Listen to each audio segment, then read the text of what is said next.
Hello दोस्तों, जीवन क्या है। सभी लोगों का जीवन के प्रति अलग अलग नज़रिया, अलग अलग सोच होती है। जैसे विलियम शेक्सपियर ने कहा था कि जिंदगी एक रंगमंच है और हम सब उस रंगमंच के कलाकार। कोई कहता है जीवन एक खेल है, कोई कहता है जीवन एक यात्रा है, कोई कहता है जीवन एक दौड़ है, और भी बहुत कुछ कहा जाता है। और सब सही है, क्योंकि जिसने जैसा अनुभव किया वैसा ही कह दिया।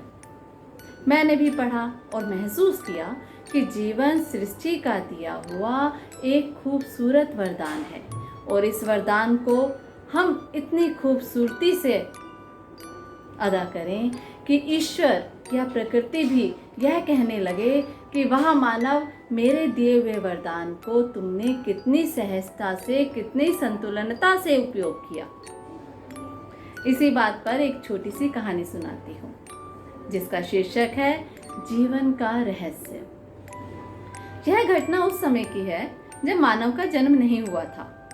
विधाता ने इस सृष्टि में सभी चीजों का निर्माण किया, लेकिन फिर भी अपनी रचना से वह संतुष्ट नहीं था। उस समय विधाता ने इंसान को नहीं बनाया था। विधाता ने जब अपनी रचनाकृति पर जब भी गौर किया तो उसे इसमें कुछ न कुछ कमी ही नजर आई। वह दिन रात सोचता रहता कि आखिर इस कमी को कैसे पूरा किया जाए। उसने आसमान में सूरज, चांद, सितारे सब टांग दिए, जिससे अथाह रोशनी होने लगी। नदी, नाले, पर्वत, पहाड़ बनाए।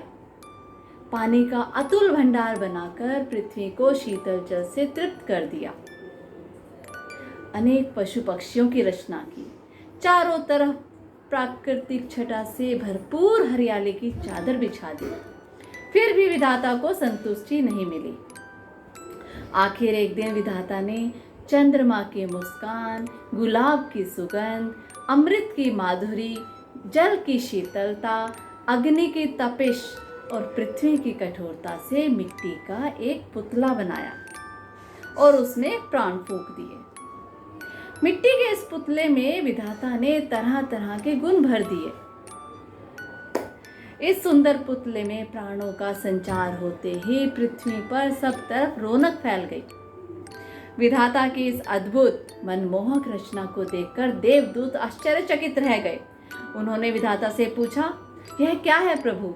विधाता ने कहा, यह मेरी सर्वश्रेष्ठ कृति मानव है और इसमें जीवन है। अब धरती पर इससे जीवन चलेगा।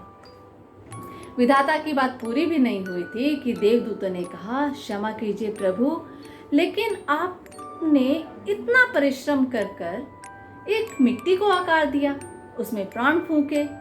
मिट्टी तो तुच्छ से भी तुच्छ है, जड़ से भी जड़ है। मिट्टी के बजाय यदि आप इसका निर्माण किसी धातु में करते तो ज्यादा अच्छा होता। देवदूतों की बात पर विधाता मुस्कुरा गए और बोले, यही तो जीवन का रहस्य है। दोस्तों, विधाता ने मिट्टी के शरीर में संसार का सारा सुख, सारा सौंदर्य, सारा वैभव उड़ेल दिया। जड़ में आनंद का चैतन्य फूंक दिया। इसका जैसे चाहे अब उपयोग करो। हालांकि मिट्टी जड़ है और उसमें अनेक गुण भी हैं। मिट्टी में ही अंकुर फूटते हैं और मेहनत करके फसल लहलहाती है। इसी मिट्टी से, देह से आनंद पा सकता है। सोने या चांदी में कभी अंकुर नहीं फूटते। इसलिए मिट्टी के शरीर को कर्म क्षेत्र बनाया और इस जीवन में इस शरीर रूपी कर्म क्षेत्र का जितना उपयोग कर सकें, इससे जितना आनंद सहेज सकें, जरूर सहेजें। धन्यवाद।